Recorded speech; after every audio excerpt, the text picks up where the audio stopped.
जय हिंद, नमस्कार फ्रेंड। ज्योति क्लासेस में आप सभी का एक बार फिर से स्वागत है। हेलो दोस्तों, कैसे हैं आप सभी? आई होप आप सभी बहुत ही अच्छे होंगे, स्वस्थ होंगे, स्टडी अपनी कंटिन्यू कर रहे होंगे। चलते हैं हमारी आज की इवनिंग की क्लास की तरफ। जैसा कि आप सभी जानते हैं, इस चैनल के माध्यम से हम कर रहे हैं होम साइंस की सीरीज, जिसमें क्लास 6 से 12th की बुक को कवर कर रहे हैं। और अभी तक फ्रेंड क्लास 6 से 11th तक की पढ़ाई हमने कंप्लीट कर ली है। हम आगे क्लास 12th में। आई होप आपने हमारी सारी प्रीवियस क्लासेस देखी होगी। नहीं देखे तो प्लेलिस्ट में जाइए, क्लासेस वाइज प्लेलिस्ट आपको प्रोवाइड कराई गई। उनके माध्यम से आप अपने हर एक डाउट्स को क्लियर कर सकते हैं, क्योंकि हमने सारे ही टॉपिक बहुत ही डिटेल में पढ़े। और इतने डिटेल में पढ़ने का एक ही उद्देश्य है कि एक बार आप इस सीरीज को देखिए, समझिए, ताकि होम साइंस से रिलेटेड कोई भी डाउट आपके माइंड में ना रह जाए। चाहे आप किसी भी क्लास के लर्नर से, किसी कॉम्पिटेटिव एग्जाम की प्रिपरेशन कर रहे हैं, या फिर किसी भी फील्ड में होम साइंस से अपना करियर देख रहे हैं, सभी के लिए सीरीज काफ़ी हेल्पफुल होने वाली है। तो प्लीज़ चैनल पर फर्स्ट टाइम विजिट किए हैं, चैनल को लाइक शेयर और सब्सक्राइब कर दें। साथ ही साथ अपना फीडबैक भी हमें कमेंट के माध्यम से बताएं, क्योंकि आपका हर एक फीडबैक हमारे लिए बहुत ही इंपॉर्टेंट होता है। तो फ्रेंड्स, आज की क्लास में हम करेंगे दबाव बल या महत्व के बारे में हम जानेंगे। यानी कि दबाव का महत्व हम देखेंगे। बट इसको करने से पहले प्रीवियस क्लास में हमने क्या पढ़ा था, एक बार क्विक रिवीजन कर लेते हैं। तो फ्रेंड्स, प्रीवियस क्लास में हमने देखा था डिजाइन के सिद्धांत, यानी कि प्रिंसिपल्स ऑफ डिजाइन के बारे में हमने चर्चा की थी। अनुपात क्या होता है, अनुपात का अर्थ क्या होता है, इस पे भी हमने बात की थी। और साथ ही साथ हमने देखा था प्रीवियस क्लास में संतुलन, संतुलन यानी कि बैलेंस के बारे में देखा था। संतुलन कितने प्रकार का होता है, औपचारिक और अनौपचारिक, तो इसके बारे में भी हमने चर्चा की थी। तो ये तो हमारी प्रीवियस क्लास थी। अब चलते हैं आज की क्लास में, देखते हैं दबाव यानी कि इम्फेसिस के बारे में हम चर्चा करते हैं कि इम्फेसिस क्या होता है। दबाव से अभिप्राय डिजाइन में किसी एक बिंदु पर बल देना, अर्थात उस बिंदु को अधिक महत्व देना है। तो दबाव क्या है, इम्फेसिस। तो फ्रेंड, दबाव से अभिप्राय वह है कि डिजाइन में किसी एक बिंदु यानी किसी एक पॉइंट को ही महत्व देना है, तो उसी को हम क्या करते हैं, इम्फेसिस कहते हैं। परिधान का वह हिस्सा जिस पर दृष्टि अनायास ही सबसे पहले तथा बार बार जाती है, उसे ही दबाव का बिंदु यानी कि पॉइंट ऑफ इम्फेसिस कहते हैं। ध्यान दीजिएगा, क्या हमने पढ़ा, परिधान यानी कि जो वस्त्र आप पहनते हैं, आपके वस्त्र का वह पार्ट, वह भाग, वह हिस्सा कि जो जिस पर आपकी दृष्टि अनायास यानी कि बार बार जाती, क्यों, क्योंकि वह जो डिज़ाइन का आपका जो कपड़ा है, उसका जो वो भाग है, वो बहुत ही खूबसूरत है। जैसे गले का हो गया है, गले का जो हिस्सा हो गया, उस पर वर्क किया हुआ है। मतलब पूरे आपने कोई सूट पहन रखा है, और सूट में जो सूट का गला है वो बहुत अट्रैक्टिव है, बहुत आकर्षक, उसकी डिज़ाइन बहुत अच्छी है। तो आप पूरे सूट को ना देख करके बार बार आप सूट के गले को ही देखेंगे, बोलेंगे हाँ वो सूट बहुत अच्छा था, उसका गला बहुत ही ज़्यादा खूबसूरत था। तो वही क्या है, पॉइंट ऑफ इम्फेसिस है। तो आपको आई होप समझ में आ गया होगा कि इम्फेसिस क्या होता है डिजाइन में। तो प्रायः परिधान पहनने वाले व्यक्ति के शरीर का जो हिस्सा सबसे अधिक आकर्षक होता है, उसे दबाव का बिंदु मानकर उसके शारीरिक आकार के गुणों को उभारा तथा अवगुणों को दबाया जाता है। उदाहरण के लिए, एक सादे प्लेन कपड़े से सिली कमीज में विरोधी यानी कि कंट्रास्ट रंग की पाइपिंग उसके गले में लगाकर गले नेक लाइन पर बल दिया जाता है। इसी प्रकार हल्के रंग की सादी साड़ी पर किसी सुंदर डिजाइन की कढ़ाई करके बल देकर साड़ी को आकर्षक बनाया जाता है। डिजाइन में किसी भी चीज पर दबाव देकर उसका महत्व बढ़ाया जा सकता है, जिससे वह डिजाइन आकर्षक लगे हैं। तो आई होप डिजाइन में जो दबाव का इंपॉर्टेंस होता है वो आपको समझ में आ गया होगा। अब देखते हैं आवर्तिता क्या है। क्या आवर्तिता यानी कि रेपिटेशन क्या है, तो देखते हैं रेपिटेशन के बारे में। तो आवर्तिता का अर्थ है डिजाइन अथवा विवरण की रेखाओं, रंगों अथवा अन्य तत्वों को दोहराकर पैटर्न का सृजन करना, जिसके माध्यम से पदार्थ या पोशाक देखने में अच्छी लगे। आवर्तिता क्या है, डिजाइन अथवा विवरण की रेखाओं, रंगों अथवा अन्य तत्वों को दोहराकर पैटर्न का सृजन करना, जिससे क्या हो, जिसके माध्यम से पदार्थ या फिर पोशाक देखने में अच्छी लगे।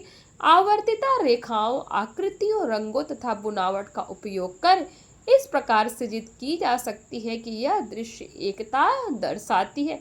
इसे निम्न प्रकार से सृजित किया जा सकता है, कैसे, कसीदाकारी युक्त लेस, बटनों की गोट यानी कि पाइपिंग, रंग इत्यादि को गले, बाहों, किनारों पर लगाकर। नेक्स्ट पॉइंट है कलाकृतियों, रेखाओं, बटन, रंगों, बनावटों की माप में क्रमिक वृद्धि या कमी करके। तो ये हमने देख लिया आवर्तिता, आपको समझ में आ गया होगा। अब देखते हैं सामंजस्यता। क्या, सामंजस्यता यानी कि एडजस्टमेंट। तो देखते हैं डिजाइन में सामंजस्यता क्या है। तो सामंजस्यता अथवा एकता तब उत्पन्न होती है जब पोशाक के डिजाइन के सभी तत्व एक रोचक सामंजस्यपूर्ण प्रभाव के एक साथ एक दूसरे के साथ आते हैं। तो सामंजस्यता कब आती है? सामंजस्यता अथवा जिसको हम एकता कहते हैं तब उत्पन्न होती है जब पोशाक के डिजाइन के सभी तत्व एक रोचक सामंजस्यपूर्ण प्रभाव के साथ एक दूसरे के साथ आते हैं। यह विपणन, विपणन क्या है? जो हमने मार्केटिंग पढ़ा था ना, विपणन का मीनिंग क्या होता है? मार्केटिंग। तो यह विपणन योग्य डिजाइनों के उत्पादन में एक महत्वपूर्ण कारक है। ये हमने देख लिया सामंजस्यता। अब आकृति द्वारा सामंजस्यता हम समझते हैं। आकृति द्वारा सामंजस्यता पोशाक में तब उत्पन्न होती है जब पोशाक के सभी भाग एक जैसी आकृति के दर्शाए जाते हैं। जब कॉलर, कफ तथा किनारे गोलाई के होते हैं, तभी यदि जेबें वर्गाकार बना दी जाती हैं तो डिजाइन की निरंतरता में बाधक होंगी। जब पोशाक कई भागों में है जैसे सलवार, कुर्ता और दुपट्टा, तो पोशाक के लिए सही बुनावट का उपयोग करके बुनावट में सामंजस्य की जा सकती है। सूती दुपट्टे का उपयोग करके एक रेशमी कुर्ते और सलवार के साथ करने पर बराबर खराब सामंजस्य प्रदर्शित होता है। ध्यान दीजिएगा, अगर सूती दुपट्टा है तो सूती दुपट्टे का उपयोग एक रेशमी कुर्ते के साथ और सलवार के साथ आप नहीं कर सकते, क्योंकि दुपट्टा कॉटन का है और आपने सूट और सलवार पहन रखा है किसका? रेशम का। तो दुपट्टा उसके साथ सामंजस्य यानी कि उसमें मेल थोड़ी खाएगा है। तो इसीलिए अगर सूती दुपट्टा है तो उसके साथ अगर रेशमी कुर्ता और सलवार आप पहनते हैं तो सामंजस्य खराब प्रदर्शित होता है, मतलब अच्छा नहीं दिखाई देता। तो ये सामंजस्यता आपको समझ में आ गया होगा। अब नेक्स्ट हमारा टॉपिक है जीविका के लिए तैयारी है, यानी कि परिधान में अगर आपकी रुचि है, आप उसमें इंटरेस्ट लेते हैं, तो उसमें जीविका के लिए तैयारी कैसे कर सकते हैं देखते हैं। वस्त्र और परिधान के लिए डिजाइन का क्षेत्र विस्तृत हो गया है और इतना व्यापक हो गया है कि इसे वास्तव में दो विशेषज्ञताओं के रूप में माना जा सकता है। परिधान और घरेलू उपयोग के अतिरिक्त वस्त्र का उपयोग अन्य अनेक वस्तुओं में किया जाता है और परिधान में मात्र वस्त्र के अतिरिक्त अन्य पदार्थों का भी उपयोग होता है। प्रत्येक उपयोग में दिखने और टिकाऊपन तथा लागत निर्धारण के संबंध में विशिष्ट आवश्यकताएं होती है। वस्त्र डिजाइन को निम्न ज्ञान होना आवश्यक है। पहला, रेशे के गुण, लाभ और सीमाओं का ज्ञान, विभिन्न रेशों और वस्त्रों की रंगाई का ज्ञान, डिजाइन के सिद्धांत का ज्ञान। यानी कि जो भी वस्त्र डिजाइनर बनना चाहते हैं, वस्त्र को डिजाइन करना चाहते हैं, तो उनको इन सारी चीज़ों की नॉलेज होनी चाहिए। क्या? रेशे के गुण के बारे में पता होना चाहिए, लाभ और उसकी सीमाएं क्या है उसका भी नॉलेज होना चाहिए, विभिन्न जो अलग अलग टाइप के जो रेशे होते हैं और वस्त्रों की रंगाई का भी उनको ज्ञान, साथ ही जो है डिजाइन के सिद्धांत के बारे में भी नॉलेज होना चाहिए कि जो हमारा प्रिंसिपल्स ऑफ डिज़ाइन है वो क्या कहता है, डिजाइन का सिद्धांत क्या है। तो ये सारे ही चीज़ें उनको पता होनी चाहिए जिनको जो भी वस्त्र डिज़ाइनर के रूप में अपनी जीविका के लिए तैयारी कर रहे हैं, यानी कि उसको अपना रोजगार बनाना चाहते हैं। अब कार्य क्षेत्र इसका देख लेते हैं। तो आज डिज़ाइन उद्योग एक बहुत ही रचनात्मक क्षेत्र है। वस्त्र एवं परिधान डिजाइन का क्षेत्र अब बहुत विकसित हो गया है और यही कारण है कि इस क्षेत्र में सफलता प्राप्त करने के लिए फैशन की दुनिया में प्रतिदिन आ रहे बदलाव और शैलियों के प्रति जागरूक रहना और नए नए डिजाइन के उत्पादन के लिए विशेष ज्ञान यानी कि स्पेसिफिक नॉलेज एवं सृजनात्मक यानी कि क्रिएटिविटी का होना बहुत ही आवश्यक है। उपभोक्तावाद के बढ़ने से फैशन की पहुंच प्रत्येक व्यक्ति के जीवन तक हो रही है। हर कोई कपड़े की उत्तम क्वालिटी के साथ साथ उसके डिजाइन और स्टाइल पर भी नजर रखता है। वस्त्र निर्माण डिजाइनर यानी कि टेक्सटाइल डिजाइनर उद्योग में विभिन्न पदों पर काम कर सकते हैं। देखते हैं कौन कौन से काम है जो वस्त्र निर्माण में आप कर सकते हैं। तो वस्त्र निर्माण डिजाइनर निरंतर अनुसंधान करते हैं यानी कि रिसर्च करते हैं और वस्त्र निर्माता कंपनियों में टेक्सटाइल कंपनीज एवं फैशन प्रतिष्ठानों कि फैशन हाउसेस के लिए नए नए डिज़ाइन का उत्पादन करते हैं। ये डिज़ाइनिंग एजेंसियों के लिए कार्य कर सकते हैं या फिर स्वतंत्र कार्यकर्ता यानी कि फ्री लेंसर्स के रूप में भी कार्य कर सकते हैं। तो ये हमने कार्य क्षेत्र देख लिया किसका? एक डिज़ाइनर का। अगर डिज़ाइन की फील्ड में आप डिज़ाइनर के फील्ड में जाना चाहते हैं, टेक्सटाइल डिज़ाइनर बनना चाहते हैं, तो आप जो है कैसा आपका कार्यक्षेत्र हो सकता है, आप क्या क्या कार्य कर सकते हैं, उसके बारे में भी हमने चर्चा कर ली। इसी के साथ हमारा ये चैप्टर कंप्लीट होता है। कुछ क्वेश्चन देख लीजिए जो कि बहुत इंपॉर्टेंट है। क्वेश्चन 1 कहता है, दो बिंदुओं को कौन जोड़ती है?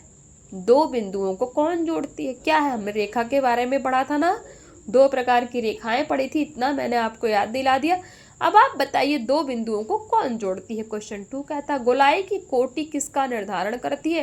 क्वेश्चन 3, एक अच्छा डिजाइनर कैसा विश्लेषण नहीं होने देता? ध्यान दीजिएगा, एक अच्छा डिजाइन कैसा विश्लेषण नहीं होने देता।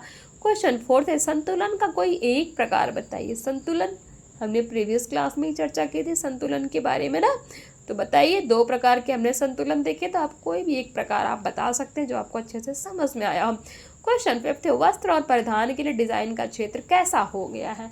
अभी जस्ट हमने पढ़ा कि वस्त्र और परिधान के लिए डिजाइन का क्षेत्र कैसा हो गया है। आई होप अभी तक आपने इसका स्क्रीनशॉट ले लिया होगा, नहीं लिया है तो ले लीजिए। बहुत इंपॉर्टेंट क्वेश्चन है, इससे आप अपना मूल्यांकन कर सकते हैं कि क्लास आपको कितनी समझ में आई है। अभी ये वन लाइनर डेफिनेशन है, फटाफट देख लेते हैं। डिजाइन क्या है? तो डिजाइन एक वस्तु प्रणाली या वस्तु शिल्प इत्यादि के सभी तरह के सृजनात्मक कार्यों की एक योजना है। डिजाइन क्या है? तो डिजाइन एक वस्तु प्रणाली या वास्तुशिल्प इत्यादि के सभी तरह के सृजनात्मक कार्यों की एक योजना है। संरचनात्मक तथा अनुप्रयुक्त डिजाइन क्या है? तो संरचनात्मक डिजाइन कपड़े की मूल कटाई या आकार से संबंधित है, जबकि अनुप्रयुक्त डिजाइन मुख्य डिजाइन का एक भाग है जो मूल संरचना के ऊपर बनाया जाता है। डिजाइन के तत्व देखते हैं तो रंग, बुनावट, रेखा, आकृति अथवा रूप, ये सारे ही क्या है?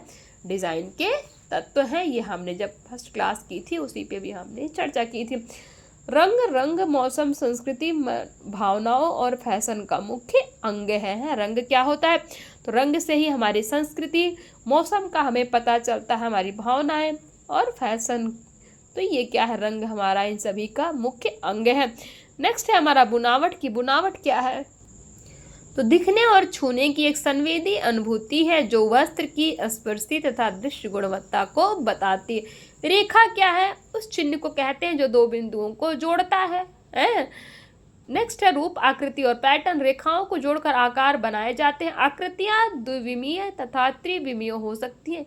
एक पैटर्न तब बनता है जब आकृतियां एक साथ सामूहिक की जाती हैं। डिजाइन के सिद्धांत वे नियम हैं जो संचालन करते हैं कि किस प्रकार श्रेष्ठतम तरीके से डिजाइन के तत्वों को परस्पर मिलाया जाए। सामंजस्यता क्या है? डिजाइन के सभी तत्व एक रोचक सामंजस्यपूर्ण प्रभाव के साथ एक दूसरे के साथ आते हैं। अनुपात, वस्तु के एक भाग का दूसरे भाग से संबंध होना ही क्या है? अनुपात है।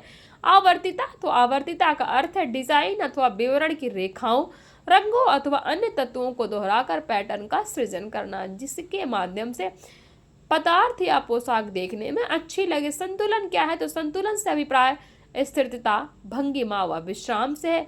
जब विभिन्न प्रकार की रेखाओं, रंगों व आकृतियों को परिधान के मध्य बिंदु के चारों ओर इस प्रकार से व्यवस्थित किया जाता है कि परिधान के मध्य से दोनों ओर स्थिरता, विश्राम व बराबरी का एहसास हो, तो उसे ही हम क्या कहते हैं? संतुलन कहते हैं। तीव्रता, यह रंग की चमक या विशुद्धता होती है। तीव्रता क्या होता है?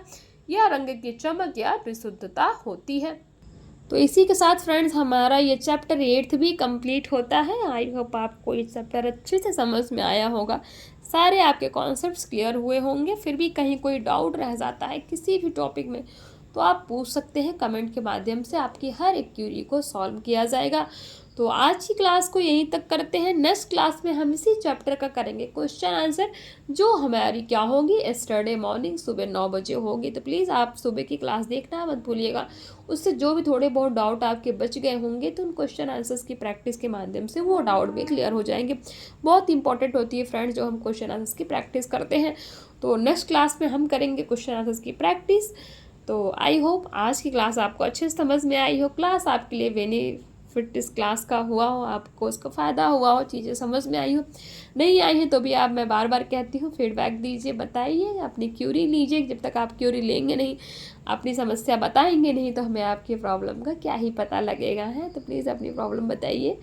आपको जो भी समझ में नहीं आ रहा, कोई ऐसा वर्ड है, कोई सेंटेंस है, कोई भी ऐसा कुछ भी है इस चैप्टर में जो हम पढ़ते हैं, तो वो कुछ भी अगर ऐसा है तो आप बेझिझक पूछ सकते हैं। तो आज की क्लास को यहीं तक करते हैं फ्रेंड्स, मिलते हैं हमारी नेक्स्ट क्लास में। तब तक के लिए जय हिंद, नमस्कार। हंसते रहिए, मुस्कुराते रहिए, एक दूसरे की हेल्प करते रहिए। और हाँ, अगर क्लास समझ में आई हो, थोड़ा सा भी इसका आपको अपना बेनिफिट लग रहा हो पढ़ने का, तो प्लीज़ चैनल को लाइक, शेयर और सब्सक्राइब कर दीजिए और बेल आइकन प्रेस अवश्य कर लीजिए, जब भी क्लास अपलोड हो आपके पास नोटिफिकेशन पहुंच जाए। धन्यवाद।